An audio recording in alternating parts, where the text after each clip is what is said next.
After recent changes on the front lines in eastern Ukraine, fighting continues in the same areas. Russian forces adhere to the tactics of pounding enemy positions with artillery and aircraft before advancing deep into the Ukrainian defense. The AFU are attempting to counterattack quite successfully in some sectors of the front. Amid battles on the front lines, Ukrainian troops continue senseless shelling of civilians in the People's Republics as well as in Russia. On May 11th, the AFU launched an artillery strike on the Russian village of Soloki in the Belgorod region. As a result of the attack, 1 civilian was killed and 7 others were injured. In response, Russian troops launched several strikes on the positions of Ukrainian forces in the Chernihiv region. Explosions were also heard in the village of Dubovoye in the Belgorod region. There were reports of shooting at the border near the village of Shebekino.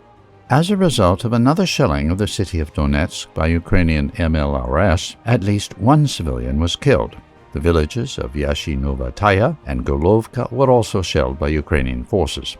Meanwhile, the AFU is approaching the Russian border in the Kharkov region.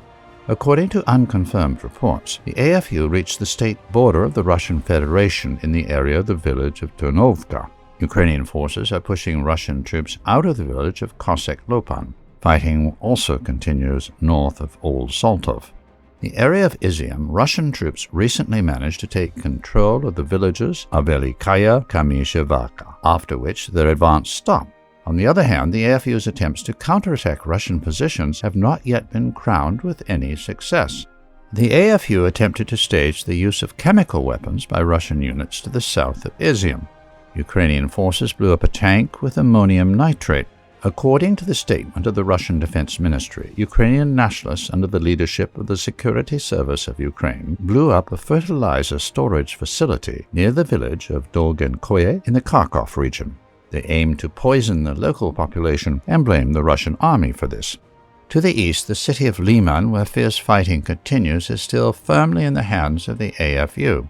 At the same time, a slight advance of Russian forces was reported south of the city near the village of Yampol.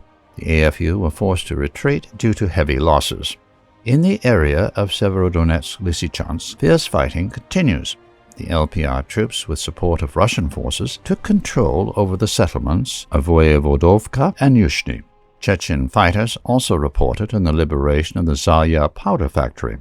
The offensive of the LPR on the village of Belogorovka has not yielded successful results at the moment. The AFU reportedly destroyed the Russian pontoon bridge. In the direction of Lysychansk, there are battles along the Orekov-Tushkovka line. In the area south of Kremenaya, the forcing of the Severodsky Donets by Russian troops and the breakthrough towards the grouping operating from Popasnaya have not yet succeeded. Russian troops are slowly breaking through the defense of the AFU to the north of Popasnaya. Part of the Ukrainian forces retreated in the direction of Loskutovka. The AFU are strengthening their position near Gorsky, waiting for the breakthrough of defensive lines near Orekovo. According to local sources, the AFU blew up a dam near Adivka in order to slow down the advance of the DPR army and the armed forces of the Russian Federation. Over the past few weeks, there have been no successes claimed by any of the parties in the southwestern outskirts of Donetsk near the village of Mariinka. Russian official sources claim that part of the village is still in the hands of the DPR armed forces and fighting continues on the outskirts. According to unofficial reports, the village fell again under the partial control of the armed forces of Ukraine, and the DPR command is urgently pulling together forces to recapture previously taken positions.